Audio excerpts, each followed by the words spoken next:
Welcome in, everyone. RF Refugees podcast. Ted here, John here to break down. John, by the way, apparently performing a fantasy baseball draft wearing a Yankees shirt, which just never ceases to amaze me. I keep forgetting that you have like a connection to the Yankees. How are you doing, man? It's an old one. Yeah, no, this is I'm doing all right. This is the I think third year in a row in which I've drafted a fantasy baseball team while podcasting about soccer. I think this is the third year in a row. So if I seem distracted, it's because I am, but I'm doing my best. You know, sometimes you just gotta go with the vibe and do what everyone else says. How was your weekend, Ted? Was it good? It was soccer filled. A lot of soccer refereeing. Ted is the fittest man alive right now. I think is what he wants you to know. His VO2 is infinity. I am not the fittest man alive. That is very much the case. I can get by, I guess, is the best way to describe. You get by better than most. I would say if we did a endurance contest for our podcast listeners, I feel like you would be in the top third. Potentially. I think so. I think that's true. We should do the RFK Refugees Memorial 5K for the cure, and then see how you place with no training whatsoever. Nope, just got to roll out. You know, referees do like walk a lot. It's usually a lot of like hard and then quick. You messy it basically. You're just kind of walking until you got to run. Exactly. We're going to try to talk about DC United 0-0 draw with Montreal. There's no news, nothing really to take away from the team. There was nothing else other than the game, and the game was fun. It was a 0-0 draw. All right, I give it a thumbs down emoji. I'm gonna stick with that. I'm gonna stick with that as my major analysis. But yeah, no. I just want to say the one funny thing is if you go and watch the condensed game or the recap, every single highlight is of Montreal on a fast break, but every time that's happening, they're like, DC United is dominating this game, and all the highlights are just Montreal running in on goal and missing opportunities. It's like 8 or 10 in a row. It's kind of funny. I'd recommend checking it out. Yeah, it's really I guess the best way to I sat down. I just actually finished rewatching this game. Sat down after work. I was like, all right, I needed to watch the first half. I arrived sort of at the second half. Didn't go great. I kind of sat and watched like the first half, and I was like, man, like, you know, this is good. Like, the team is attacking. Like, you know, there are players that I think got called out in this game. There are two players in particular. It's the same ones I think has been for a while now. It's Jared Stroud and Gabriel Pirani. Gabriel Pirani, you know, with a nice chance. I think he had one sort of pass that kind of set up Benteke. Jared Stroud, I even said, like, was doing what he's supposed to do, which is driving hard, trying to play the cross in. He plays the ball that falls to Benteke, and Benteke's sort of errant hand comes out and swats it, which is unfortunate. And because otherwise maybe we're talking about, you know, a different result or a different game. It was pretty clear that Montreal rolled out in a 3-5-2. They were playing a very much a defensive shell. It was Owusu and maybe Fabian Herbers were like the only ones that were going forward. Everybody else was kind of sitting in a defensive shell, just trying to disrupt DC. And I think that was a fairly good strategy. But I thought DC did find moments where they were able to kind of break them down. And you know, the one positive, I guess, is that left side for Schnegg and Peglo, how quickly that's kind of come together, because a lot of their attacks came from that left side. So I don't know. There's some positives. I think you kind of said there's positives, but it's like the finishing product, knowing what's coming, it can be difficult to like get excited about. Well, there were some good things we saw. Yeah. I mean, to your point, I think you got to peg the Peglo and Schnegg stuff is something that you got to be excited about. If you could figure out a way to make this team multifaceted, like that's like the challenge for Troy is like make this team do more than one thing well at a time, please. Offensively, that's where we're gonna come into our own and start actually being a threat, because it's just a matter of you kind of game plan and overload the assets, and then whatever happens, the right side is just not able to take advantage at the moment. Before it was Benteke, it's still kind of Benteke. I don't know. It's there have been some people talking about tactics. I don't really think that's at play here. I think there is, you know, we've finishing has not been great. We've generated 1.5 XG again this game. Should have had a goal out of this at least. First shutout in how long? Was it been a year? Against Montreal was the last one, I believe. I think the last one, I'm going to go out on a limb. I think it was the 0-0 draw that they had against Cincinnati early in the season. I think where Alex Bono kind of stood on his head. I could be completely wrong, but that feels like the last time this team had a sort of a shutout. So again, quality of play, not great. I think we've digested this. These were games that this team, if this team wanted to make a statement or to at least put themselves into the, well, we're certainly above this crowd of teams, and we're, you know, fighting for that playoff spot, you know, at home three, a win and 2 draws, no wins against Eastern Conference opponents. The only win came against Sporting Kansas City, who's a Western Conference opponent.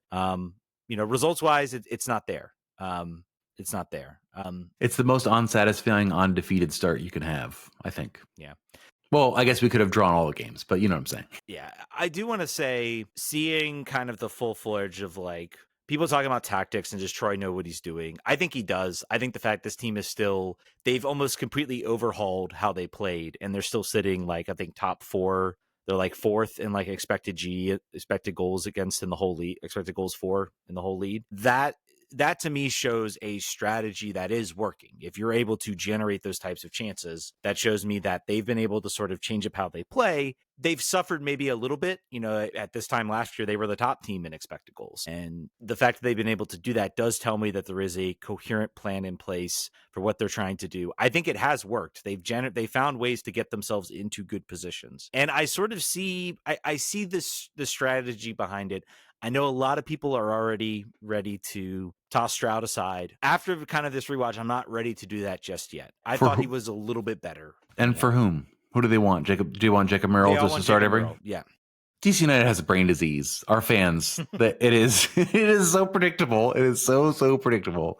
But I mean, it's similar to Pirani. Right now, we're in already. Well, we have Leal is still injured. That would be the place you turn. That is not a place where we have a lot of depth, injuries or no. Right wing. That I think if you look at this team in the window where they're going to look, obviously you could rejigger your formation to figure out a way to put more offensive on the field if you had to. That didn't require Jacob Merrill at the wing, but the wing and the 10 are the two spots where you're looking at this team like, man, it's not there. Right wing and the 10 are the two spots in the window where you're like, if we got a DP slot, if we're still in the 3-3, that would be a good place to do it. Pirani is who we thought he was. I think is really who you got. You really just gotta embrace that and understand it and live it. There are people that want to say that he has improved. He has. The problem is that the expectation and need for a 10 in this league, particularly with the way the rest of this team is built out, is high, and he can't turn the ball over the way he does, and he has to create more chances. Yeah. He's gotten better. Without a doubt. Yeah. I will stand here and say that for sure, but he is not a guy that you can start every game at the 10 and expect to be offensively dangerous. Don't think so. Not consistently, at least. He has his moments. He has certain moments where he looks dangerous. I think the avenue that you talk about where he's improved, and one thing I think that Troy deserves a lot of credit, the guy's back pressing. I remember watching this guy late last season in games where it was just like DC, he was just not tracking back and trying, which is inexcusable for a young player of the results that he had. That was crazy. We got very upset about that when we would see that. And he's doing it now. Like he has got to bought in. And I think that has helped this team defensively because it prevents teams from having kind of a free reign. I've seen some suggestions. One suggestion is push Kojima up to Pirani's position. That won't work. Kojima, I love Kojima. I think Kojima's a very, very good player. His skill set, and he talked about reconfiguring the lineup to be more offensive. That is what Troy Lesesne has done by playing Kojima in that role. Instead of Peltola. Yeah, he's a more offensively minded player. He's going to push forward. He's going to carry the ball forward. He's excellent on the dribble. He's able to kind of find that, that maybe that second pass that might open up a shot, make that, we saw that, that run he made for his first goal of the season. That is a great role for him. And I thought, again, he was, had very good flashes in this game that showed he could be good. I think I'd say about 60 minutes of this game, DC came out, they generated chances. One moment in particular, I think that shows growth of this team. I think it was like the 54th minute, I want to say, where they were effectively just had Montreal pinned, putting chances and chances. The ball goes out to David Schnegg, who, by the way, I thought had another really good performance out there. And then plays this really nice little ball over the top to Jared Stroud. And Jared Stroud just, does everything he can to put as much force on that ball as he can. It's just a great save from the Montreal goalkeeper. So not much you can really do there. But, there are moments like that do really show that this team is growing and trying something different and able to be effective in that. And I think that does speak to Troy Lesesne. I know the results aren't there, and people say, well, the results aren't there, so who cares? I get that. But there's also, this is a game where I feel like if there's maybe an extra couple million out there in a DP, maybe it's a different result. I think this is a personification of the talent deficit the team has. It's a budget team. It's as, we went out, we bought from Marshalls and TJ Maxx a little bit in certain places. So you see, and that's okay. We have put ourselves in a better position. The quality of the depth is better in some places, and probably every place, probably in every position, it's gotten better. But you don't have the statement pieces. You don't have the real sort of stuff that other people really want. If you look at this, that's always the way I look at how well your team is doing. If you look at what other teams would want to extract value from your squad, and I think it's better this year than it was last year, certainly, without a doubt. There are quite a few players that teams would take and put into their starting lineups. So there's that. And Peglo created 3 chances. I think that they've hit on Peglo. Schnegg appears to be who they were hoping he would be last year. Enau's gotten better. Certainly, he will struggle in my mind to meet the value of his transfer fee and sort of the expectations around what that was going to be. But that's okay. That's not really his fault. And Kojima, for $400K in GAM so far, looks really, really good. And Kai Rouse has been fine. Yeah.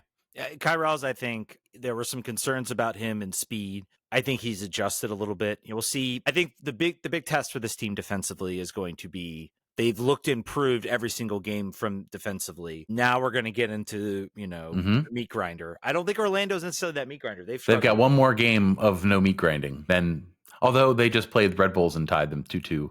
So it is very hard to draw conclusions other than the fact that Inter Miami is going to score a bunch of goals. And it's probably pretty good.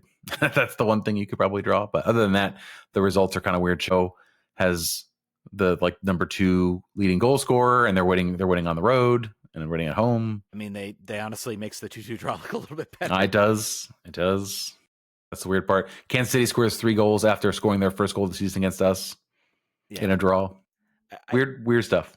I did want to talk, and this is part of me. We all talked about the sort of the formational shift that Charlie Sane made, sort of playing that sort of 3-back line, Bartlett roles, and basically Herrera standing back. I do see the logic behind it, and pushing Schnegg in there, I think has helped make Peglo much, much more effective, because he's much better of a dribbler. He's much better of a player who's going to sort of play that quick one-time pass. He had a couple other moves where he, just was kind of condensed and kind of uses some of that, Brazilian flair to sort of get around the pressure. And then, you have Stroud, who is just your bombing direct type of right winger. He's going to, go forward. He doesn't have the skill that Peglo has, but he's going to be more direct. So I see I look back to that Toronto FC Benteke goal, and Muriel was obviously out there on the right.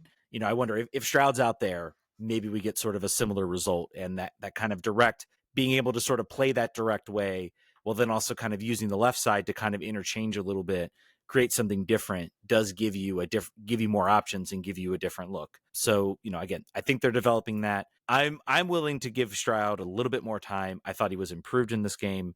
Hopeful that you're going to see, he's going to get his feet under him. He's also playing with a lot of guys. He hasn't, he's played with Herrera, hasn't really played much with Kojima. I think he's struggling to try to find out how he kind of fits in this sort of new look for DC. So there's no reason to rush for Muriel. I think, although we said this from the start, Stroud in my mind was a great pickup if he was a rotational option and your first winger off the bench. And he got pressed into service and he did well last year, but I still feel that way. I still feel like we should be looking for more. And while we got him, I mean, this is what we got right now. I think that to your point, he had an abbreviated preseason. He was injured at some points. I think, he still does some things pretty well. I think he's not our biggest problem. I think our biggest problem is next to him. Yep. I would agree. A lot was made of sort of the sub rotations the team made. So obviously in the 60th minute, they subbed out Borisino, Jose Kojima, subbed in Sarvenia and Matty Peltola. What did you make of? I think there were some people that were maybe a little confused. I after rewatching that game, the momentum after about the 55th minute, after DC created that really brilliant chance for Stroud, things kind of started to level up. They started to lose that center midfield battle. Yep. I think due to exhaustion. Yeah. I think that's what it was. He said he wanted to control the midfield better, and I think right now that means Brandon Cervania and Matty Peltola. One of those is a pretty good option, Cervania. Right. Matty still, I want him, well, now he's going to go on international duty. I wanted him to really perform really well on a substitute performance and stake a claim for a start. He's not doing that yet. In his 30-minute stints so far, I mean, the game dictates a lot of that, but like he wasn't able to. He's a great passer. He should be also able to contribute to the offense in a way that it hasn't been that way so far. I do want to call. We haven't talked about June at all in this game. He was FootMob's man of the match. He made the big save on Bryce Duke on the free kick and the rebound. That was probably their best chance. Montreal hit the post twice. Not much going on there. That's fine. That counts. His distribution still, I don't know. It's so tough. I feel like, I feel like it's not been as good as I thought it would be because it was told to be like so good. So every time he misplaces a pass, every time something's short or he misses Benteke's head, I'm like, well, they oversold him. They shouldn't have told me he was going to just be like the the best passer in the world out of the back. 18 of 28 on passes, 9 of 19 on accurate long balls, so 47%. I will say, I think he had one moment that I thought he handled like extremely well, where I think it was sort of I forget who plays the ball back. I think it might have been Schnegg, kind of plays this sort of bouncing pass back.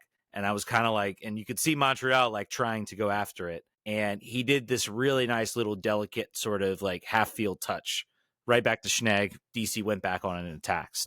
I think there's some good moments from him. I don't think he was called to do much until the end of that game. Came up, made the save. I did look at that one shot. He makes the save. I'm like, it's like maybe could he held on to that? I don't know, or at least played it down to where he could have collected it maybe. But you make the save. My goalkeeper coach told me, make the save. No one cares. Just make the save. Like worry about form, worry about other stuff. In practice. Make the save in the game. What did you say his long ball accuracy was this game? It says 9 of 19 is what FootMob has. I was just looking at Alex Bono's stats from last year. He was 43% long ball, 67% total accuracy. So I think that's better. I think that's or sort of around the same. Anyway, around the same from one game versus versus a full year. Anyway, but I think again, I think he's getting better. I think we're still seeing an improvement track. Got his first clean sheet. Didn't concede any weird goals. Didn't end up in his own goal. Didn't get bullied off of the ball at all. All progress. I'll go in the right direction. Yeah, there's some progress. Some progress that's being made. Someone said on the stream, I'm curious to see Peglo as a false nine. Maybe switch Pirani and Peglo. It's not going to work. It's not going to work, guys. The problem you have, and this is what I'll say, switching up the way the team is playing right now, you're going to make sacrifices. You sub in, you push Kojima up top, and you sub in Peltola, you're going to be more defensive. You're going to be less creatively minded in that kind of that center midfield spot. If you put Peglo in the center, who's playing out left? Is it Pirani? Switch up Pirani? Maybe switch Pirani and Peglo. Pirani, I think, is not been suitable to that sort of number 9 role, to that left wing role. He's been much better when he sort of comes on as sort of a late game sub in the center role. So you're sacrificing by switching up this. You're kind of sacrificing it a lot about how this team plays. And I thought Kojima looked promising out on that left side, not as good as Peglo. So like you're just making sacrifices when you try to switch players around. And I think Kojima has played his best soccer in that 8 role, and it's been in the past couple of games since he switched to that role. So it's like taking one leg off of your chair and then putting it in another spot. Like the chair is not any more stable, or it's and that's actually a horrible analogy. But the idea basically is there's no version of this team when rearranged that will be really better than what we've got going on based on the way we want to play anyway. At least that's my belief.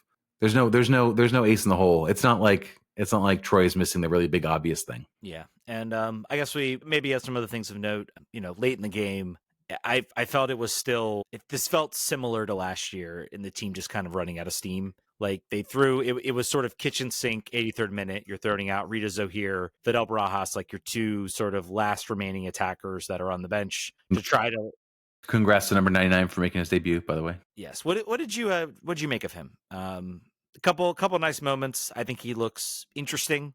There was one moment I think he kind of dribbles in out on the wing. I'm just like, and he kind of tries to go like down the other side. I think if you look at that tape, you say, hey, you've got Christian Benteke in there. You can play a ball. Go try to play a ball into Benteke at that point. He looked a little tactically lost there in the little bit of time, and that's to be expected probably. Well, and I think it's also suffering. I do think one thing about Troy, I think in those last, the sub for Cervania, the sub for Pelto made sense. I'm like, you're losing that center of the midfield. Montreal is starting to gain in this game. get some fresh bodies in there. I thought Peltola did well. Cervania, not so much. He's still like, he holds the ball a little bit too long. He tries to play, I think, like Kojima, like some other guys, and it's like, you just don't have it, dude. Just, pass and move and play simple. I thought you lost the ball in a couple key areas, kind of stalled a lot of attacks. You sub Merle on. Obviously, you're trying to just throw bodies forward, and I thought it just compromised the team's attacking shape, where it's clear, like Zohir, Barajas especially, like just don't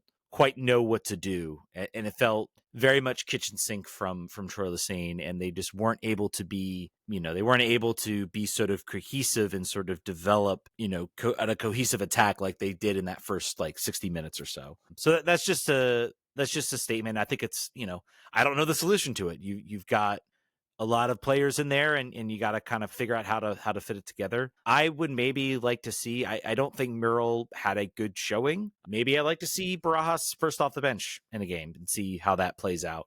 Maybe come in for a Jared Stroud and see what he can do sort of on that wing position, because he is more of a natural winger than Jacob Murrell. So we're worth watching, worth paying attention to. Anything else of note, I guess, from this game that you can think of? Or no injuries. That was cool. Well, I was a little worried about Bartlett. I'm still maybe a little worried about Bartlett after that.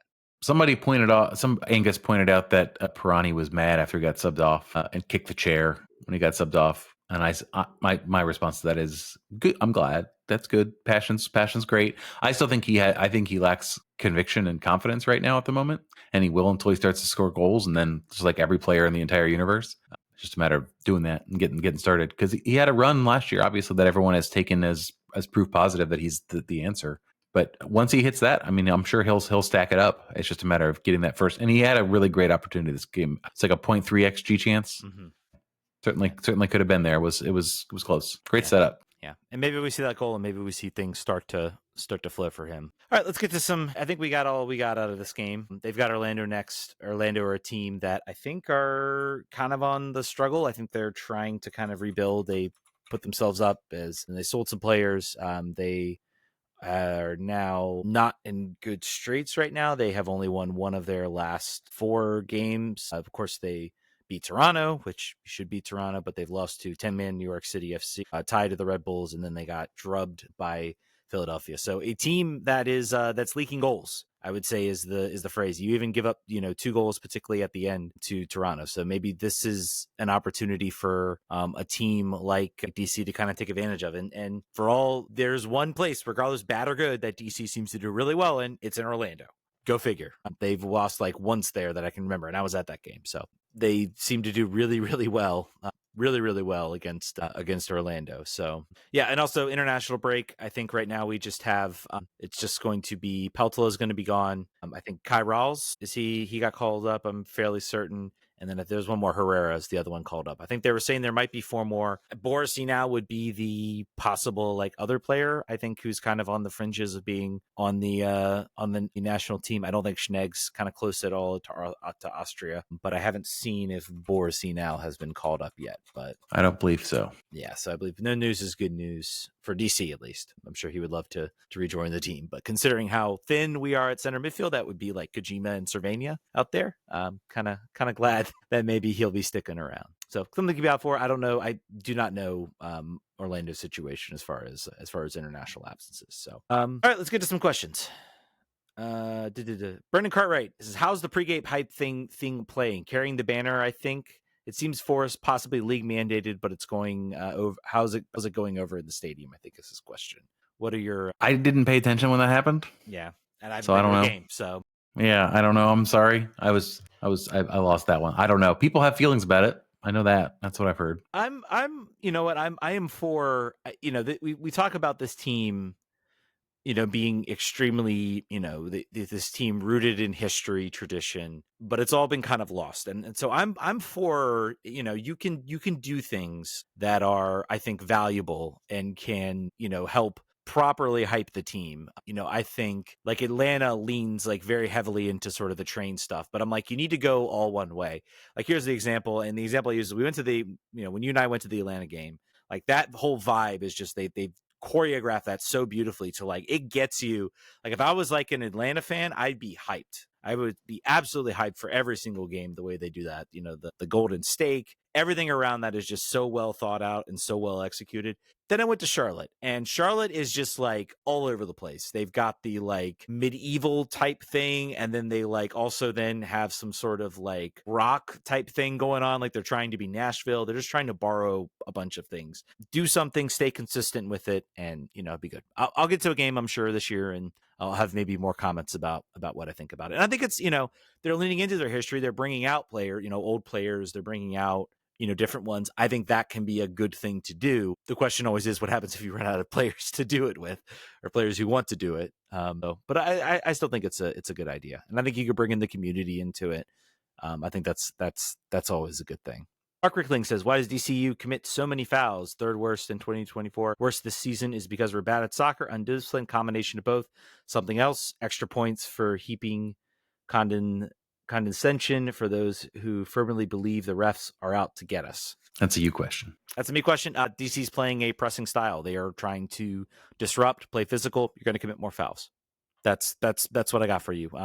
They've committed to this type of style. It's very effective right now for the players they have. They can turn the ball over. They can create chances. We've seen them do that. You're going to pick up fouls. Like it's the same reason. Like I'm sure if you look at like VCU, any team in college basketball that plays like a pressing, a full court press style system like VCU does here in Richmond, they're going to commit more fouls. Some referees are going to let you get away with more. Some aren't. It's the nature that it's the rolling of the dice. DC already on the yellow cards. I'm pretty sure like Kai Rawls has like 3 yellows now this year. So already rolling up to that potential suspension. But hey, maybe he'll be gone this week. So maybe there's a little bit of a break there. RJN DC is a small sample size, but what do you think of Barajas on his play on the field? I thought he did some interesting things. I think I see some talent there. I think the whole sort of last 10 minutes of that game from the 83rd to the 93rd minute was kind of disjointed, but I don't really have. I need to see more of him. I want to see more of him. They have him till the summer. So we'll see how that goes. Student says, ask a rest question. Not saying it was favorable for either team on Saturday, but I did think how the game ref disrupted the flow. I was wondering, do you think it was how both teams played and it was warranted 8 yellow cards for the referee quick with the cards? Yeah. There were all of the cards that, or at least most of the cards that DC picked up were for SPA. They were stopping a promising attack. IFAB and referees across have wanted referees to give yellows for that. If a team is building a breakaway and a player commits a cynical foul, they want a yellow card for that. It is something that probably 5, 6, 7 years ago might not be called so much. There might be warnings, then a yellow card. We are told to be more, and I'm not saying the grassroots course is the same as a pro course, but the instruction has come down. They have put a lot of emphasis, particularly on U.S. soccer, on SPA, which is stopping and promising attacks. It's nature of the beast, like I said, when you're a team that wants to press. So sorry, I keep asking you. I don't know if you have any other questions. Nope, certainly not on any referee things. I defer all. I give you my proxy. Sweet. Means I can like make stuff up. You can, and say I said it. Here's a good one. I'm curious. I'll let you go first on this one. Given the small sample size record, undefeated but 3 draws against subpar teams, what are your current odds for DC making the playoffs? I would say 35%.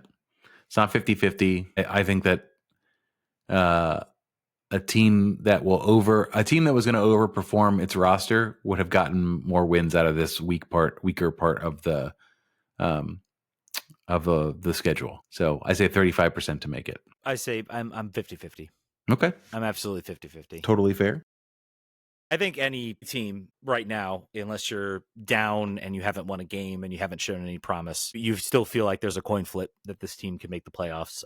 I fully expect this team. I think this team will be heading towards the home stretch. I think there will be a signing coming in the summer. I think they are trying to open up an international slot to maybe go out and sign that number 10 if Pirani can't put it together. That was one of my predictions. I think there are moves to be had for this team. I think we will have a different feeling about the talent level of this team after the summer window than we did sort of entering the beginning window. So I still put it 50-50. I think they've shown some good things. I think they could have Troy could have said, I'm just going to roll out. We're going to do exactly what we did last time. We're going to play quick, direct, go right. He's clearly trying to do some different things while also still leveraging Benteke. So still got 50-50. All right, time to talk about a team that is we feel very confident will make the playoffs, and we have very little qualms about the Washington Spirit after their amazing, definitely bigger than the NWSL championship trophy, winning in the NWSL Challenge Cup. They still got the t-shirts and everything. They went up against Houston on the road, picked up a 2-1 win. A Houston team that is definitely very much in rebuilding mode. And I think you really can't have too many complaints about how they played. They're still without Corey Bethune, who was in the lineup. Trinity Rodman as well. I think it's a good sign that the team was able to go on the road. They were able to get a result. I think the press especially was extremely effective in this game. And we give the goal is still credited to Ashley Hatch, but for now. But please tell me that there's going to be somebody that's going to come in and say, nope, that is justice for Chloe Ricketts goal, and a really well taken goal. That was a strike. I think I needed to see. I feel like as a player, I still don't feel like she's getting like enough power on her shots. It still feels like every shot kind of coming is not really getting that force that you need to put it past the keeper. She's a player still, 16, 17, 18, so that's to be expected. So I think it was really good to see her kind of line up, take this shot. She got plenty of power on it, got it over the keeper, down behind the line. Hatch there to kind of finish it up to make it, 100%. But still a good finish. And then the work that we're seeing from Lacey Santos, kind of on the cross on the first goal as well. And then a nice little cleanup effort from I think it was McKenna Morris, right, on the cleanup effort. So overall, then the game kind of settled a little bit into a lull. I don't think there were too many chances from really either side. Houston picking up the goal late in the game to kind of make it a little bit more. Any other, I guess, thoughts you had from this game? Or the passing was really, really poor. Just kind of problematic in its poorness. The Houston Dash looked better. They should not have looked as good as they did. The Spirit are in a bit of trouble in that way, I think. Hold on one second. Let me make sure I make a pick here. All right, that was probably a bad pick. I think that Chloe Ricketts is a player that needs to figure out exactly how she wants to throw her body around. I think that's a young player thing. She'll figure it out. She's right now she's erring on the side of more physicality, which is certainly an option, but I think that's something that you'll want to watch out for. Trinity Rodman gets a cameo, which is good that she's getting healthier. Croy Bethune getting her late activation is good for the team. I think she'll probably feature this next weekend, maybe in like a substitute appearance. I love McKenna Morris. Goal aside, I think that she is one of. I was listening to Hey Spirits today, and they said that she's been involved in her last 5 games, has been involved in 5 goals in the regular season. I think she's a really, really good player. I think that they really lucked out with her, and she should be a starter every week over other options. And I think that the defenders have to improve, other than Rebecca Bernal, who looked amazing from the get. So that was an A+ signing, perfect hit. She lacks top end sprint speed to sort of catch up with the faster forwards. I think she'll have problems with a Chewinga, with certain other very speedy forwards in the league. But as far as her intelligence, her body positioning, her strength, she's top tier. I'm very, very happy with that signing. That's my big takeaway. 7 of 10 duels won, 3 of 3 aerial duels won. I think I noticed her aerial presence being particularly important. Another player I wanted to call out who I thought had a very, very good performance was Narumi Mura. I think she won the most duels of the match, 10. I think I saw one stat from Jason Anderson that it was 12 duels won. I'm not sure which stat is, but I thought she was we're looking for, she is supposed to be like the Andy Sullivan replacement. I thought in the Orlando game, I was like, I'm not really sure I see that. But in this game, I was like, okay, yeah, that looks much, much better.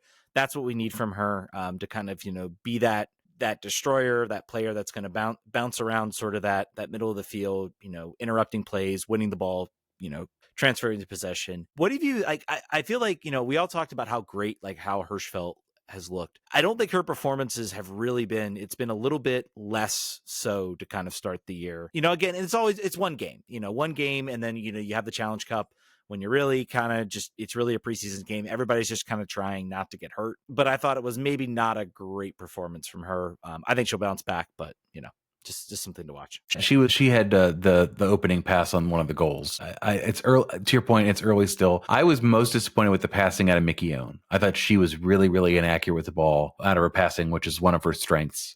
So to your point, It's one game, throw it in the trash. You got 3 points when you played very much not your best soccer. No one got hurt. All things, Chloe Ricketts continues to get, all we asked last time was give Chloe minutes, and now she's getting minutes, so I have to be happy about that. And I think, what Chloe Ricketts has done, obviously once Corey Bethune returns, she's the presumptive starter. She is miles ahead of where Chloe is right now. But you can at least look at maybe Chloe now and say, yeah, first off the bench. I think she can bring a spark. She can maybe sub in for Corey Bethune, allow her to kind of rest. I think having her out there has been sort of a clear indication from Jonathan that he sees her as potentially, a player that can produce off the bench, can sort of come in and sit in for Corey Bethune. Obviously doesn't have the just innate ability. And I'm so excited for when Corey Bethune returns, just because of like that innate ability just to kind of draw players in and just find that like half a second of right decision making just to play the ball into space and open it up for other players. So, the team like sort of willed their way to the final, but like after they lost her, it was this team got a little bit less exciting to watch without Corey Bethune there. So very, very excited to see her back in. I hope she's healthy. I hope there's no like, no loss, I guess, of her skill and ability, from this injury. That's the only thing you can hope for. Fingers crossed. She's a difference maker, so we'll hope that's the case. She is. And also the team training for an international roster spot seems like, I think possibly SAR is back in. Hopefully. I haven't heard yet. There's media availability this week. It would be funny if they've added 2 players off the SEI in a week. It would be great. Yeah. So, but definitely trying to fill that back up. All right. I think that, we did get one question, and we should ask that one question. This is from E.G. Evers over at our Discord. It says, Michelle Kane has made a priority of women's sports performance and investing in it, both with the Spirit and globally for women's soccer. And yet the Spirit can basically field a starting 11 with all their injured players. Any thoughts about what is going on here? I was hoping this was an area we'd excel at, to be honest. A little more frustrating about not being able to field your best team. I guess they're referring to the injuries. Is it referring to the injuries? Look, man, injuries I think are they're a part of the league. The team also has to put up with the fact that there's still a salary cap, so you've got to like manage it, I guess, in that regard. I think it just goes to tell you that there's only so much you can do with sports science. It's not magic. It's not gonna keep you from getting injured. Injuries are in many ways luck, bad luck, genetics, conditions, a whole bunch of stuff at play. So I think you can spend as much money as you want there. To me, that money is mostly spent for the benefit of the players, for the players feeling like you're taking care of them, for the feeling like that's a priority for the team. They're going to spend money on that. It's less so to make things not occur. It's unfortunate not have your best players back, but they're all recovering for the most part. Other than Ule Sar, other than the answer is back. We don't know really what was going on, and we're not used to that. I feel like particularly as like a MLS fan or a men's soccer fan, it feels like it feels like they violate HIPAA to tell you exactly what's going on in their body. This is more like NHL. This is more like lower body injury month to month for Ule Sar. Yeah, it's been, and that really was like, it was like they never really said like, oh no, she's out for the year. It was like more than, and then to the beginning they were like, well, she's on season-ending injury list just so we can and she might even be fully healthy, but it's like, nope, still on season-ending injury list until we get the international roster slot figured out, and then we'll reactivate her. So yeah, I mean, I think you're correct in that front. I think it can make a difference, but it's not going to be something you're going to notice like with reduced injuries necessarily. I think you'll notice it maybe in how quickly players recover, how quickly they sort of get back to full strength. I think that can make a difference, but it's not going to prevent like freak stuff from happening. It's not going to prevent, Corey Bethune walking out on a baseball field, throwing a pitch, and then completely doing it or knee. Like, that's just stuff you just can't predict and can't prepare for. So, all right, folks, I think that's going to do it. We managed to stretch 0-0 draw and a couple other games into and the worst win of the Spirit's last 2 years in one game. Hopefully we'll have more exciting things to talk about, more interesting and more goals, just more goals for everybody involved. Give me some more like Orlando Pride 6-0 over Chicago Stars. Yes. Because they changed the name. All right, folks, we'll talk to you next week. I'm sure John will possibly have a show on Thursday to preview. Definitely check it out if you're a Patreon subscriber. Subscribe if you're a Patreon subscriber and get that extra content. There you go. All right, we'll talk to you guys next week. Vamos.